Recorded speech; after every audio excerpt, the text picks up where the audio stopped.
welcome to Sports Friday. I'm Rob Metzger.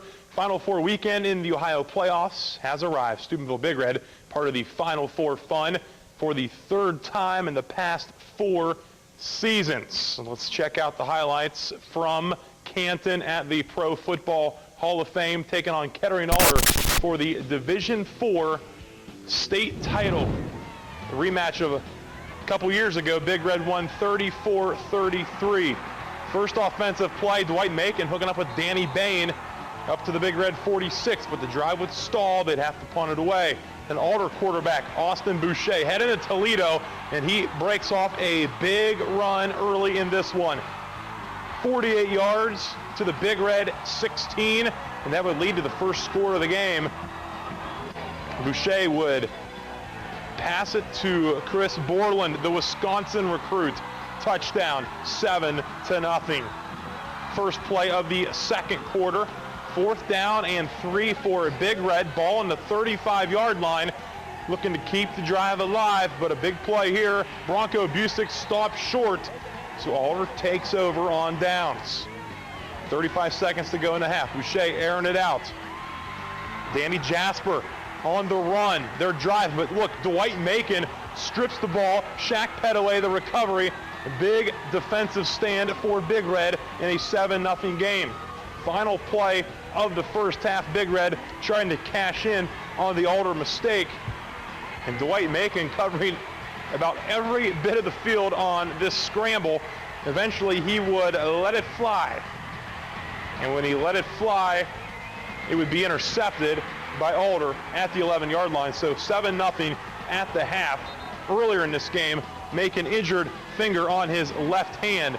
Now back to the offense. Boucher, the quarterback for Alder. Touchdown. It's 14-0 into the fourth. Same score. A tough time stopping that option. The pitch to Borland. 21-yard score. 21-0. Look at the Alder crowd. They are loving what they are seeing. Looking for the school's first ever state championship. Big Red on the comeback trail. Macon, pretty pass, hauled in by Trey Wiggins. Nice catch, touchdown, extra point, no good. So it is 21-6.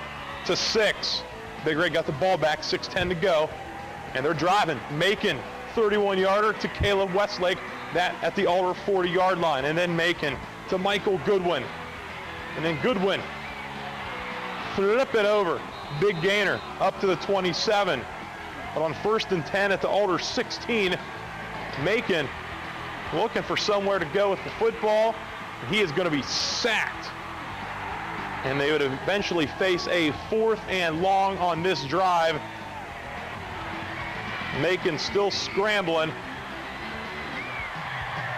And it would go incomplete, intended for Brandon Carroll. That pretty much ended as Alder would run the clock out, and they win it by the final score of 21-6. Alder racked up 303 rushing yards today en route to their first state title. Of course, Big Red ends a fine season with a 14-1 record. You know, tonight it was simple. We didn't get first downs and we didn't tackle. When you don't get first downs, you don't tackle, it's hard to win. But, you know, we fought, and I'm not even sad, to tell you the truth. I just feel that you know, we gave it our best all year. We didn't give it our best tonight, as coaches and as players. And it takes your best to win a championship. But, you know, like I said, you find real character in your team when you lose. And I know some of our guys they're mentally tough, and they'll be back. They're just a little bit down right now. But we'll find out who the real men are and who the, you know, pretenders are. Alder had the ball for about 11 minutes more than Big Red in this one. You can watch the entire game right here on WTOV9 in a little bit following our Sports Friday show. Again, Alder and Big Red in our WTOV9 game of...